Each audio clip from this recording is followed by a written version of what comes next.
Welcome to CLESTalk, Law for Sustainable Cities, a monthly podcast that focuses on all things cities, law, and environmental sustainability. In this podcast, we venture into different urban and environmental legal themes and feature special guests. For those who may not know, CLES is a research chair under the National Research Foundation's Research Chair Initiative and operates under the Faculty of Law at the Northwest University, South Africa. My name is Enrica Sanders. I am an LM researcher at CLES and your host for this session. Today we have Ms. Bouwman with us in the CLES studio.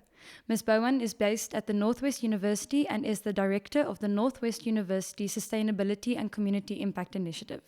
Our topic for today focuses on the university's Green Campus Initiative. Ms. Bouwman, welcome to our show. We're very happy to have you here. As the director of the Northwest University's Sustainability and Community Impact Initiative, could you please explain the initiative and how it began? Okay, so this is a bottom-up approach that started from concerned staff and students that wanted to see better utilization of our resources. They were concerned about waste and other things that were environmentally responsible to take on. But I think in 2010 we were already made aware of this by Next Generation Consultants, which was a consultancy that came to the university to do some training on the social responsibility side, and who suggested that the university may need to consider an integrated report. Now, an integrated report reports on the triple bottom line, which is about the social, environmental, and the financial sustainability of an organization.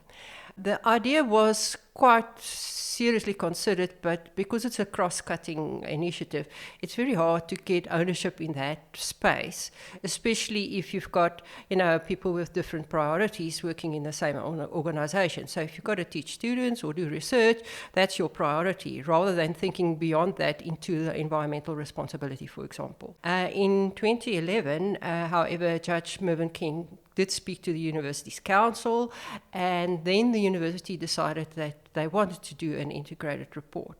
The big challenge remained having a line authority in that space. But what did happen was that the university staff and students started their own initiatives, and there were some really interesting things that happened. That's actually quite an interesting initiative, and I think it's a very important topic to discuss. So you're also an expert researcher in microbiology, agriculture, and business, among other areas. How would you say that your knowledge in these areas have assisted in your work on sustainability and community impact initiatives? I think, if you're a biologist by training, you get to learn how ecosystems interact with one another. And you're aware that one of the key things, if you think of Darwin, for example, is that you have to adapt and change. And part of, I think, the whole process is doing change management.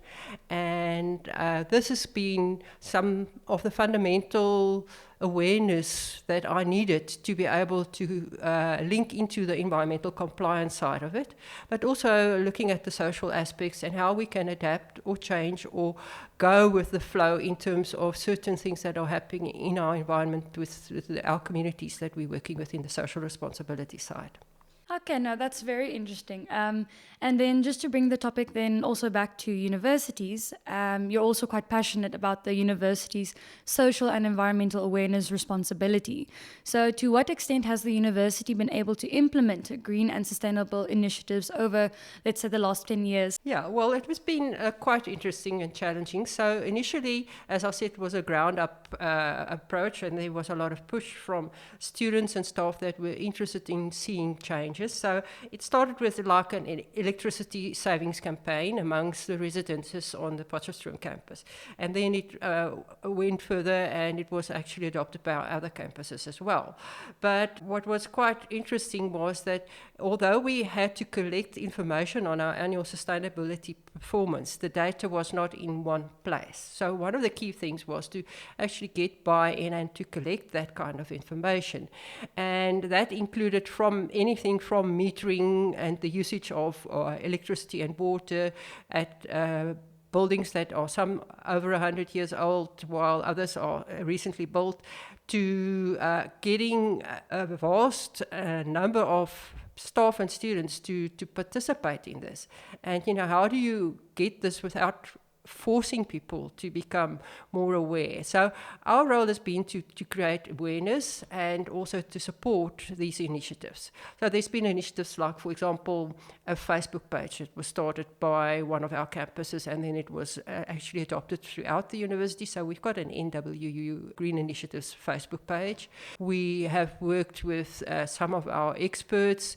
The Centre for Environmental Management used to do quite a lot of training in that space. They even trained some of the green scorpions. And one of the key things that they actually made really prominent for us to take note of is to not have a green campus initiative that appears to be greenwashing.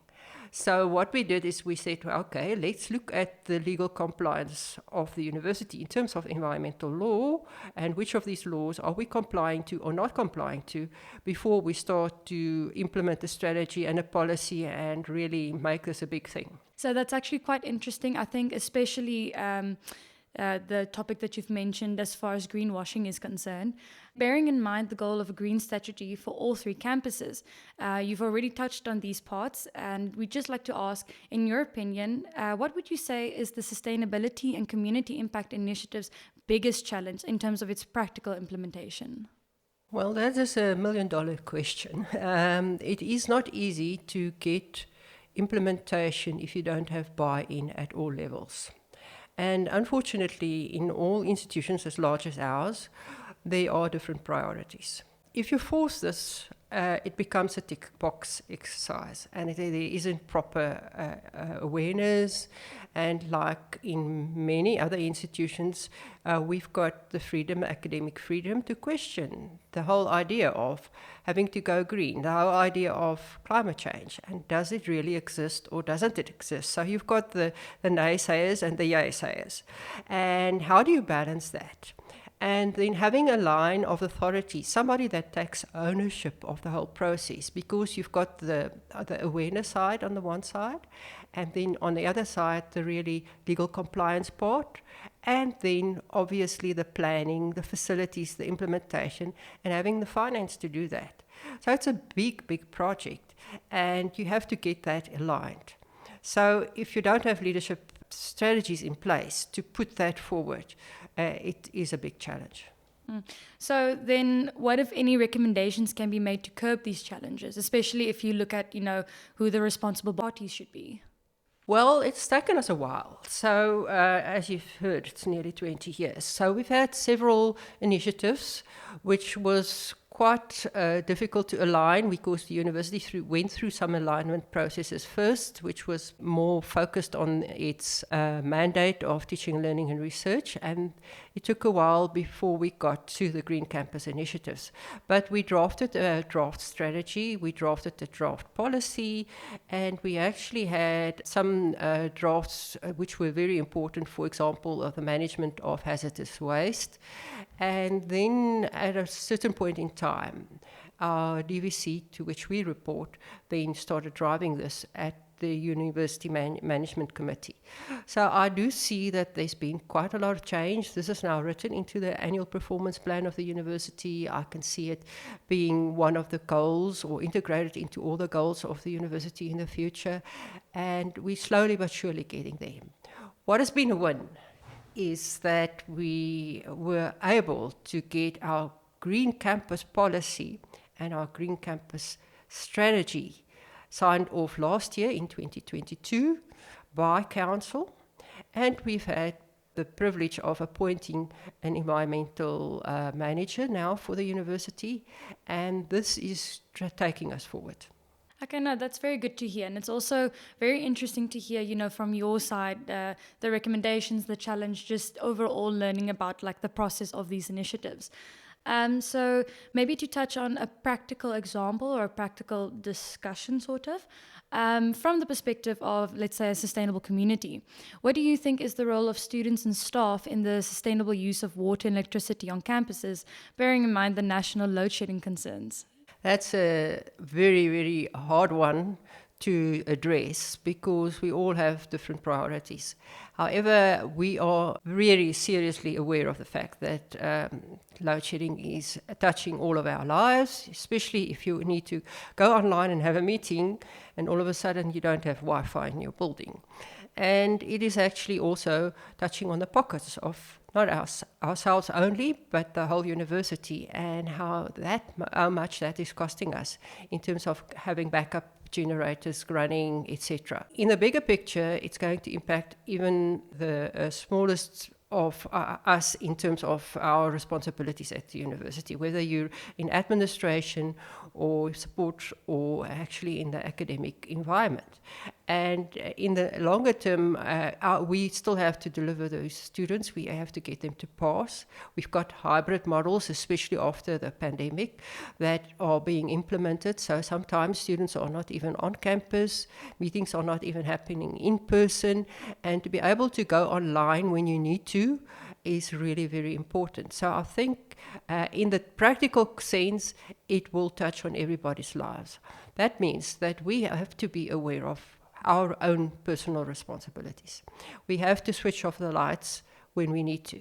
We have to make use of electricity in a responsible way and not be selfish and not try and commit to things that we cannot do, but also consider to do things that others may need to require in order to acquire, for example, a qualification. So if that is the case, and we do have things like internal load shedding where there are units that may be less responsible for delivering the academic program versus the academic program, obviously the one will have priority over the other. It's quite difficult to manage that and balance it, but we all have a responsibility. No, I do agree. And I think personal responsibility and personal accountability in these types of situations really do deserve more attention in a conversation as big as a concern in South Africa as it currently is.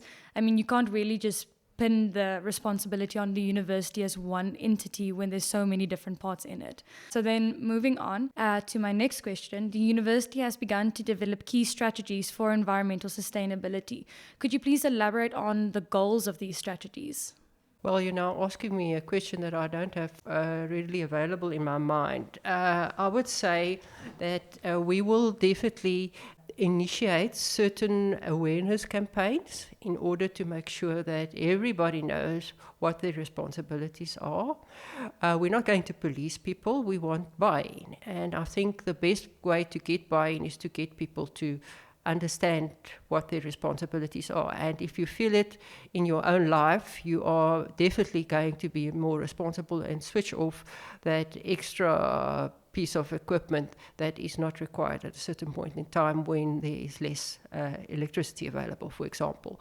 Or if you need clean water. We had a good example in our communities close by to the Potchefstroom campus in JB Marks, where there was not enough water because of a lack of power to pump water to the dams in Ikageng, and people had to go and fetch water from trucks that brought it into the community. And not everybody could get water for quite a period of time. Now, if we look at how we waste water sometimes and how the runoff of water that can be utilized in alternative ways are not being captured, then I think those are the kind of basic steps that we are going to focus on. So in the previous year, we had a focus on waste management and waste recycling initiatives on campuses. And then this year, the theme is water management, because although we've been blessed with some good rains this past season, it is not promised to be the same in the next season, and therefore responsible usage of any kind of resource will be important in the future. But our awareness campaign is going to focus on water management this year, especially amongst our students and staff. I think water is a very big conversation going on in South Africa right now, so I think that's a very important campaign that you have there. As you've mentioned, you've spoken about like examples in Potchefstroom, but through which university avenues could these environmental sustainability initiatives and strategies then be implemented to ensure that it is utilized across all three campuses and not just, one campus above another? Okay, so the SRC amongst the students are driving green campus initiatives, and we coordinate the awareness from my side, from the Sustainability and Community Impact Office. So we organize training on all the 3 campuses for students. It's voluntary, but they do get a certificate of participation if they do the training, and we're just awaiting the dates with the SRC to do that. But in general, we will also have media the communication across the board with the various campuses. We've got our Facebook page where people can just go and pop in and see what we post there. And hopefully in the future, we will be able to finalize the sustainability strategy, not only the Green Campus strategy, and bring the whole thing into the mainstream of the university mandate in terms of the annual performance plan. So we do see that there are lots of initiatives happening behind the scenes with facilities and finance. They are looking at consumption, management of consumption. Obviously, we are very concerned about the expense that goes with that, especially in load shedding and energy consumption. But they are also implementing green initiatives in terms of building, like lights that are sensitive to movement, all of those things. It's a question of, can we afford it? Is it something that we can really implement right through the board, and where we do have support and people understand why we're doing it? Yeah, thank you. And then maybe to broaden the scope of my previous question, would you say that there is potential for the university to work with municipalities of Potchefstroom, Mafeking and Vanderbijlpark in a public-private partnership to enhance green resilience, and not only within the university grounds, but the cities where these campuses are situated as well? I think there definitely is. So there were some initiatives in the past where we had an engineering consultant that was working with the university that looked at both sides of the coin. So they were looking at, how, for example, if the university does go off the grid, the municipality is going to lose income because we're paying for the electricity that we are utilizing at the moment. So how do you balance that? How do you find a way that you empower the municipality and make sure that they don't lose a source of income in that process, versus the university looking only at the finances, maybe, for example, and then saying, okay, we're going to save X million per year, and there may be people that will be losing their jobs. So you have to look at green jobs, training, better initiatives, collective planning, better consultation between municipalities and the university, and some of the experts and the expertise that we have that can actually support and the initiatives that the municipality has put in their annual performance plans, or what is it called? I can't remember. IPP. Yes, annual performance plan. Yes, definitely a lot of small steps and people who have to work together to be able to initiate these types of strategies on a larger level. And then continuing to touch on collaborative efforts, do you think that there is a further possibility for the Northwest University to collaborate with other universities in South Africa on these types of initiatives? Oh, yes, definitely. We've got the Higher Education Sustainability Communities of Practice, which was constituted about 3 years ago, which reports to USAF, the University South Africa Forum, where all the vice chancellors sit.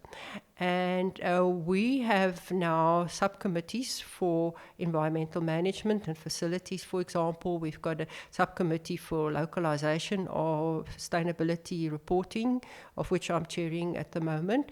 And we just had a meeting in Cape Town last week on that topic.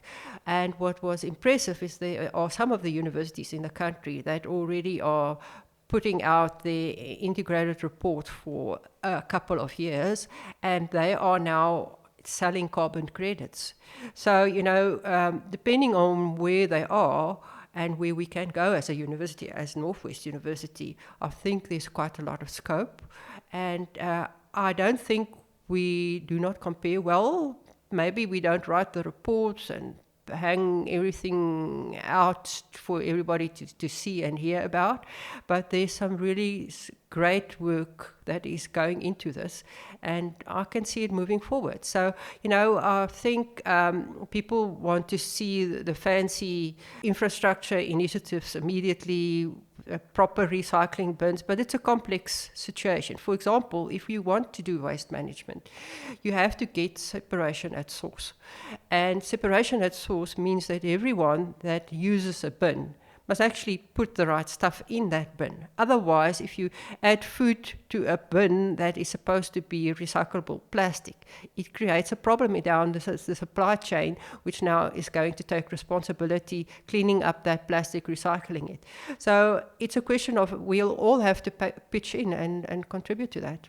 No, that's a very interesting point, and I'm glad to see, that it is quite possible to see what our university is doing, but also to know that there is other initiatives with other universities. I think collaboration is a very excellent initiative when it comes to like creating sustainability in university settings. And then just lastly, we would just like to ask if you have any suggestions for students and their role in promoting a greener campus and therefore a greener university in general. Well, I do see from the top universities in the world that initiatives in going green was strongly supported by student initiatives in the beginning. So Yale, Oxford, Harvard, those are the top green universities in the world at the moment, had a strong movement from the student side saying, but we want to see our university change. It's about our future and our country's future, and we want to implement certain initiatives. But I also want to say that although universities like to make a lot of rules, and you always find students not necessarily wanting to comply with them, students are very inventive. They can do quite a lot of innovative initiatives which can make a big change. And the question of sustainability comes in. For example, if we now going to do recycling, why don't we start a small business with a community partner and actually empower somebody to look after themselves in the future? So, creating products along the line and not just doing the recycling bit. So I think in that space, there's quite a lot of opportunities. I think students can organize themselves into a green committee, registered within the campus management structures, the SRCs, etc., or the SECs on campus, but also come forward with new ideas. There's a green innovation competition from the Innovation Office every year. If you've got an idea, go and speak to them, find a way to protect that idea, maybe get some funding to take your idea forward. There's quite a lot of potential. Okay, thank you. And then that is the end for our session. Thank you so much, Ms. Bouwman, for joining us today and for the interesting discussion on the NWU's Green Campus initiatives. I enjoyed this session, and I'm sure our listeners did too. And then I'd just like to say to our audience, remember to like, follow, share, and subscribe, and also to interact with us and our guests on social media.